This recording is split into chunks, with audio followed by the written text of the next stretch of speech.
Hi viewers, welcome to filmi craft. நான் உங்கள் அருண்.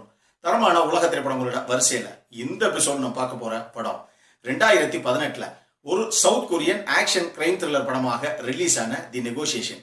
இப்போ இந்த படத்துடைய ஒன்லைனர் என்ன அப்படின்னு பார்க்கறதுக்கு முன்னாடி இந்த ரிவ்யூ பார்த்து முடிச்ச உடனே பிடிச்சிருந்தது அப்படின்னா லைக் பண்ணுங்க, உங்க ஃப்ரெண்ட்ஸுக்கு எல்லாம் ஷேர் பண்ணுங்க, மறக்காம நம்ம சேனலுக்கு சப்ஸ்கிரைப் பண்ணுங்க. சப்ஸ்கிரைப் பண்ணும்போது பக்கத்தில் இருக்க நோட்டிபிகேஷன் பெல் ஐக்கானையும் கிளிக் பண்ணுங்க. அப்பதான் நம்மளுடைய வீடியோஸ் எல்லாம் உங்களை ஆன் டைம் வந்து சேரும். இப்போ இந்த படத்துடைய ஒன்லைனர் என்ன அப்படின்னு நம்ம பார்த்தலாம். ரொம்ப திறமையான போலீஸ் அதிகாரியான படத்துடைய கதாநாயகி 2 பேர்த்த பணைய கைதியாக பிடிச்சு வச்சிருக்க ஒரு நபர்கிட்ட நெகோசியேட் பண்ண ஆரம்பிக்கிறாங்க. இந்த நெகோசியேஷனை முடிச்சதுக்கு அப்புறம் இறுதியாக அவங்க 2 பேர்த்தையும் இவங்க பத்திரமாக மீட்டாங்களா இல்லையா, இதுதான் படத்துடைய ஒன்லைனர். இப்போ படத்துடைய டீடைல்களுக்கு போகலாம். படத்துல நம்ம ஹீரோயினுடைய பேரு ஹா சே யோன். இவங்க சவுத் கொரியன் போலீஸ் டிபார்ட்மெண்ட்ல ரொம்ப ஒரு திறமையான போலீஸ் இன்ஸ்பெக்டர். இவங்களுடைய வேலை என்ன அப்படின்னா, பொதுவாக போலீஸ் இன்ஸ்பெக்டர்னா ஒரு கிரைம் ஸ்பாட்டுக்கு போய் என்ன குற்றம் நடந்தது, கொலை எப்படி நடந்ததுலாம் கண்டுபிடிப்பாங்கல்ல, அந்த மாதிரி வேலை இவங்களுடையது கிடையாது. இவங்க வேலை என்ன அப்படின்னா, யாராவது முக்கியமான நபர்களை கடத்தி கொண்டு போய் பணைய கைதியாக வச்சு சில குற்றவாளிகள்லாம் மிரட்டுவாங்கல்ல, அந்த மாதிரி நபர்கள் கிட்ட போய் நெகோசியேட் பண்றது, அதாவது சமரசம் பேசி இந்த பணைய கைதியா மாட்டின நபர்களை உயிரோட மீட்கிறது தான் இவங்களுடைய வேலை. ஆனா இவங்களை பொறுத்த அளவுக்கு தான் கண்ணு முன்னாடி எந்த ஒரு உயிருமே போயிடக்கூடாது, நம்ம எப்படியாவது நல்ல விதமாக நெகோசியேட் பண்ணிட்டு அந்த பணைய கைதியா போனவங்களை உயிரோட மீட்டு கொண்டு வந்துடணும் அப்படின்னு நினைக்கிற ஒரு நபரும் கூட. படத்துடைய வெரி ஃபர்ஸ்ட் சீன்லயே 2 பேரு பணைய கைதியாக 2 குற்றவாளிகள்கிட்ட மாட்டி ஒரு வீட்டுக்குள்ள பணைய கைதியாக பிடிக்கப்பட்டிருக்காங்க. இந்த நியூஸ் ஹீரோயினுக்கு போது, வழக்கம் போல நீங்க அந்த 2 பேர்த்தையும் போய் நெகோசியேட் பண்ணணும் வாங்க அப்படின்னு சொல்லி இவங்களுக்கு கால் வருது. அதை பேஸ் பண்ணி இவங்களும் அந்த ஸ்பாட்டுக்கு வர்றாங்க. இவங்க வர்றதுக்கு முன்னாடியே மீடியா பர்சன்ஸ் எல்லாரும் இங்க குமிச்சிடுறாங்க. இது ஒரு ஃபிளாஷ் நியூஸா, பிரேக்கிங் நியூஸா எல்லா இடத்துலயும் போய்கிட்டு இருக்கு, இந்த மாதிரி 2 பேர் மாட்டிக்கிட்டாங்க உள்ள அப்படின்னு. இப்ப ஹீரோயினை விடுங்க, கவலைப்படாதீங்க, நான் போய் அவங்க கிட்ட நெகோசியேட் பண்றேன் அப்படின்னு சொல்லி உள்ள போற தருணத்துல இவங்க அப்பா தான் அந்த குற்றவாளிகளை கொஞ்சம் கன்வின்ஸ் பண்ணி அந்த வீட்டுக்குள்ள போயிருக்காங்க. நான் சமரசம் பேசதான் வரேன், நீங்க பயப்பட வேண்டாம் அப்படின்னு உள்ள போயிருக்காங்க. அதுக்குள்ள இந்த சவுத் கொரியன் போலீஸ் டிபார்ட்மெண்ட் மறைமுகமாக அவங்க அங்க நெகோசியேட் பண்ற அந்த தருணத்துல இந்த 2 பேர்த்த நம்ம வெளியே வந்து ஷூட் பண்ணிடலாம் அப்படிங்கிற மாதிரி ஒரு முயற்சி எடுக்க போக, அது கடைசியில தப்பாயி அந்த 2 குற்றவாளிகளும் கோபத்துல அந்த 2 பணைய கைதிகளையும் கொன்னுட்டு போயிடுறாங்க. இதுல பயங்கர டிப்ரெஷனுக்கு உள்ளாகிறாங்க படத்துடைய கதாநாயகி.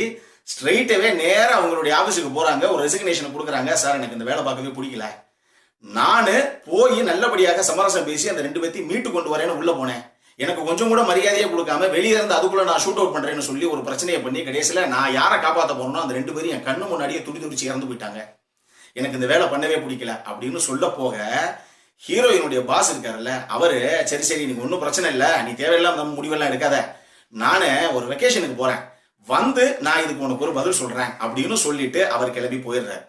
ஆனா அடுத்த நாளே ஹீரோயினுக்கு ஒரு கால் வருது, இமீடியட்டா கமிஷனர் உங்களை கூப்பிடுறாரு, ரொம்ப அவசரமாக போய் பாருங்க அப்படின்னு. அவங்களும் அந்த காலை பேஸ் பண்ணி கமிஷனர்கிட்ட போனா, அங்க எதுக்கு கூப்பிட்டாங்கிறத கூட ஹீரோயினுக்கு சரியாக அவங்க விவரிக்கல. இமீடியட்டாக ஒரு முக்கியமான நபரை கடத்திட்டாங்க.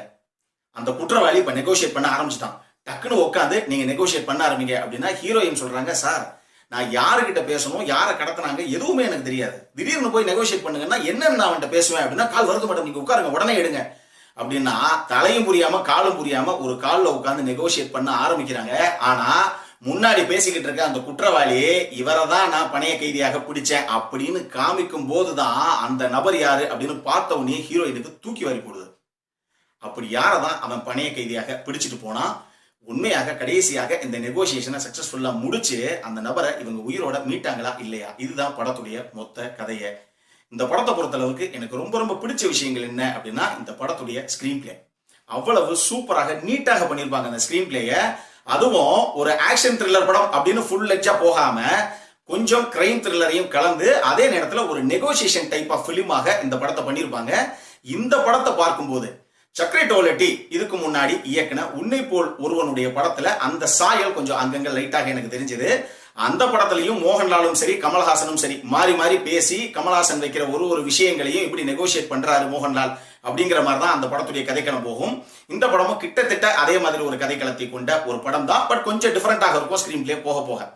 ரெண்டாவது, இந்த படத்தில் நடிச்ச எல்லாருடைய பர்ஃபார்மன்ஸும் எல்லாருமே சூப்பராக பண்ணியிருப்பாங்க. அந்த எடுத்த கதாபாத்திரத்தை குறிப்பாக 2 பேர் சொல்லி ஆகணும். ஒன்னு படத்துடைய ஹீரோயின், ரெண்டாவது இந்த படத்துடைய அந்த குற்றவாளியாக அந்த லீட் கேரக்டரா வர்றாருல வில்லன், அவரு.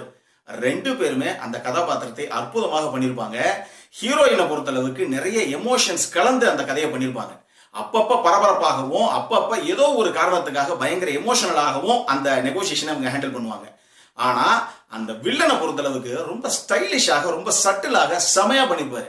அதாவது எடுத்தோம் கவுத்தோம் அப்படிங்கிற மாதிரி பயங்கர அப்படியே குளவெறியாக 10 பேர்த்த கொண்டு தள்ளுற மாதிரி ஒரு வில்லனாக காமிக்காம அவர் பண்ண அந்த வில்லன் கதாபாத்திரத்தை கூட அவ்வளவு நீட்டாக சில இடத்துல செட்டிலாக பண்ணியிருப்பாரு. அதுக்கு காரணம் என்ன அப்படிங்கிறத படத்துடைய கிளைமேக்ஸ் சொல்லும். அதை நான் இங்க ஸ்பாய்லர்ஸ் கொடுக்க விரும்பல. அடல்ட் கான்டென்ட்டை பொறுத்தளவுக்கு இந்த படத்துல எந்த விதமான அடல்ட் கான்டென்ட்டும் கிடையாது. தாராளமாக ஃபேமிலியோட ஸ்டார்டிங்ல இருந்து எண்டிங் வரைக்கும் பார்த்து ரசிக்கக்கூடிய ஒரு அற்புதமான ஒரு நெகோசியேஷன் த்ரில்லர் படம் இது. இந்த படம் அமேசான் பிரைம்லயே உங்களுக்கு அவைலபிளாக இருக்கு. சப்டைட்டிலோட பார்த்து மகிழுங்கள். இந்த படத்திற்கு ஃபில்மி கிராஃப்ட் கொடுக்கக்கூடிய ரேட்டிங் 7.5 அவுட் ஆஃப் 10. இப்போ நம்மளுடைய அடுத்த செக்மெண்டான இன்ட்ரெஸ்டிங் ஃபேக்ட்ஸ் அபௌட் தி மூவிக்கு போகலாம்.